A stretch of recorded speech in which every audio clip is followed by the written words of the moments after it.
I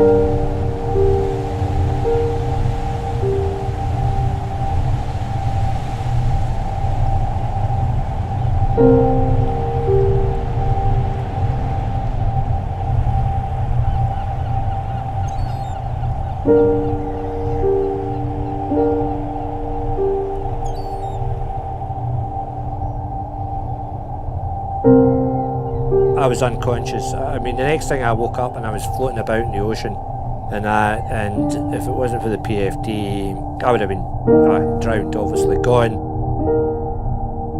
You're on your own, you've got nobody to help you. Things can happen out in the boat, as it did in my case. One day I went out and I'd actually just been mending a set of creels, and I said to my partner I was just going to head out for about half an hour to shoot off a fleet of creels. And as you think, oh, it's only a kind of 30-minute job, you know, and then your life can kind of completely changes. The day that Dougie had the accident, the weather wasn't brilliant, but it was nice enough to be going out. I went through the middle of the boat, didn't go to either edge, and all that happened was the boat took a flick, and honestly, you wouldn't believe it, but anyway, I just went straight over, as if you'd clicked your fingers, and 1 minute I was in the boat, the next minute I was in the water. And everything seemed to be slow, very slow, everything seemed to happen very slow. So you're kind of going from the thing, yeah, I'll be all right, you know, yeah, no worries, I'll get out of here. I'll sort it out, it's no problem, I can pull myself out, I can do this, I can do that. So slowly you do it a few times and you attempt to get out, and then all of a sudden things start to think, oh no, I don't know whether I'm going to be able to do this, you know, I don't know if things are looking that good.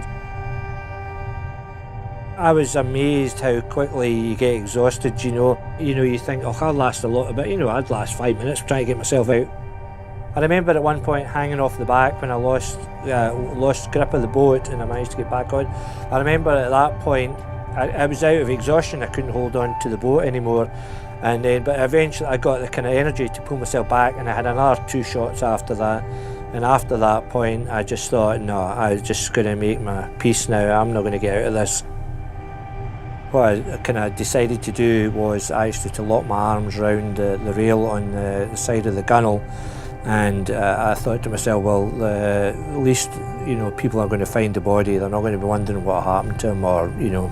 For me, that was the thing, my realisation, I really wanted them to find my body, and I think it was just for the people, my loved ones round about me, that they would have that kind of, I suppose, end to the nightmare that had been for me, but at least they would have had the body. A wee while later, the next thing, I get washed up the rocks. I wasn't actually in Coll, I was on an island called Colson Island, which is just off of Coll. And I thought, right, this is kind of ironic, I haven't drowned, but I'm now going to die of hypothermia. He'd gone out just to drop one fleet of creels, he shouldn't have been that long.